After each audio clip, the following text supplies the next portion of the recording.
Hi all, welcome to Divya's interest. இது Sunday எடுத்த mini vlog தான். அன்றைக்கி ஆஃப்டர்நூன் போல் தான் டேவே ஸ்டார்ட் ஆச்சு.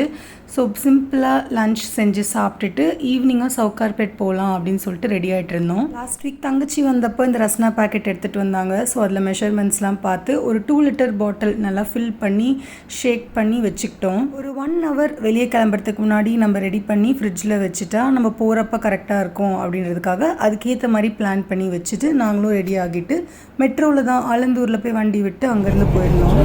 4 o'clockலாம் எல்லா கடையும் சாத்திடும் போல், அது எனக்கு தெரியாது. சவுகார்பேட்டே கம்ப்ளீட்டாக க்ளோஸ்டாக இருந்துச்சு. ஸோ பூக்கடை வரைக்கும் போயிட்டு நாங்கள் போனதில்லை. எனக்கு தெரிஞ்சவங்க ஒருத்தவங்க இருக்காங்க, அவங்க தான் என்னை பூக்கடைக்கு கூட்டிகிட்டு போனாங்க. அங்கே பார்த்தா எனக்கு ஒரு பெரிய சர்ப்ரைஸ். அம்மா அவங்க கிட்ட சொல்லி எனக்கு ஒரு 10 லிட்டர் குக்கர் வாங்கி கொடுக்க சொல்லியிருந்தாங்க போல். எனக்கு ஒரே ஷாக். 4 to 5 மெம்பர்ஸ்னால் என்கிட்ட இருக்க 5 லிட்டர் குக்கர்லேயே போதும். பட் கொஞ்சம் அதிகமாக பேர் இருந்தாங்கன்னா அந்த குக்கரில் கொஞ்சம் அடிப்பிடிக்க ஆரம்பிச்சிருது. அதனால் அம்மா கிட்ட லாஸ்ட் வீக் தான் சொன்னேன். இமீடியட்டாக எனக்கு இதை சர்ப்ரைஸ் கொடுத்தோன்னே எனக்கு ரொம்ப ஷாக்கிங்காக இருந்தது, ரொம்ப சந்தோஷமாக இருந்தது. அம்மானாலே பெஸ்ட் தான்ல.